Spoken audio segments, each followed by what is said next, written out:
For whatever reason, I woke up thinking about Paul Konerko's swing and just how simple yet awesome it was. And, for a guy to basically, go an entire career, have about a 280 batting average, around 840 OPS, average, you know, basically 30 homers a year, um, 100 RBIs for, just about.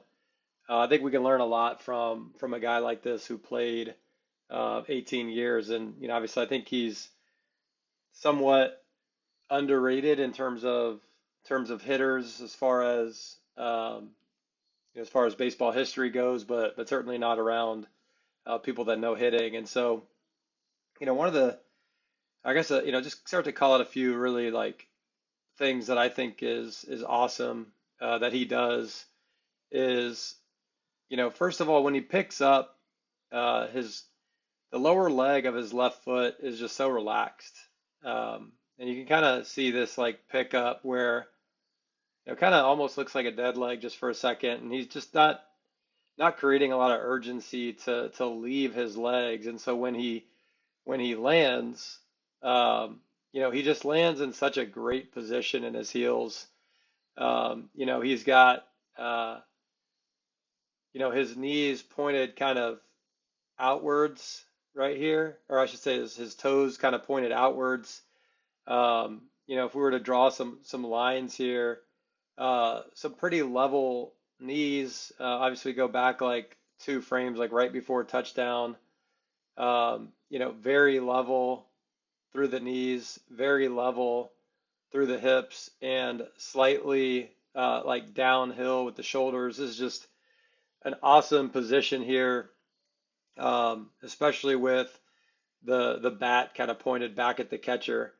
So this is like just, in my opinion, textbook hitting in terms of the positions to get to before you start towards the ball.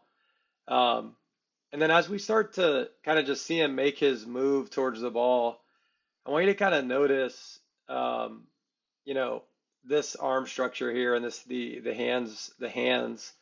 The bat doesn't really move much, and it's kind of subtle, but you can see his right hand kind of swivel on the bat in order to get his back elbow to start and to create some clearance back here, behind his back hip, which is just a great position here. So, he still kind of maintains, you know, the level kind of aspect of his hips and his shoulders. And you know what I the reason I like this is a lot of people today are taught to kind of just take both elbows and shoulders and just have everything kind of go together, and they lose that articulation between their hands, elbows, and shoulder structure, and they just kind of move everything together and get uphill and pop the ball up. And that's just really not what the very best hitters do.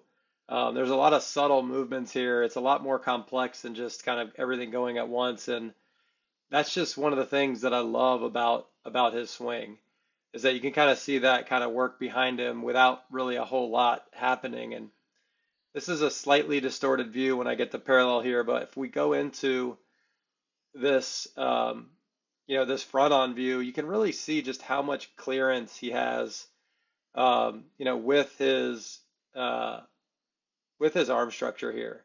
Like this is just such an awesome position.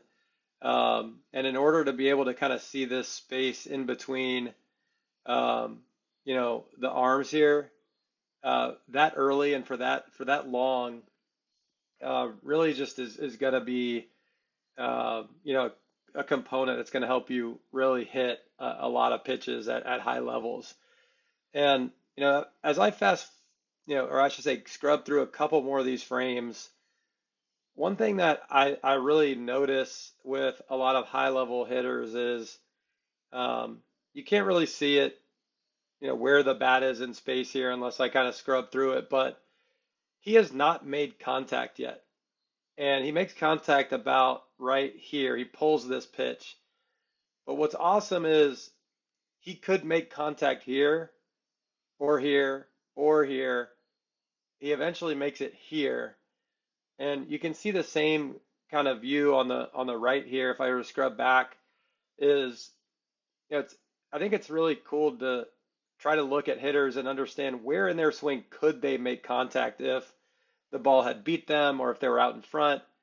And you can kind of see that here. It looks like he could be in a position to foul off a pitch here, and even right here, you can't tell that he's going to pull this pitch.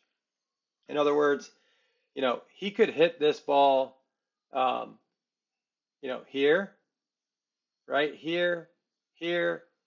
Um, like I guess this arrow is kind of distorted, but it's kind of going like here, here, here, and eventually, he hits it and it goes in this direction. And I think that's just such a great trait of a lot of great hitters is that they're just in the strike zone for such a long time that they can hit pitches, super deep, but also super out front. Like they just got so much margin for error. And I think that's just something that Paul Konerko had.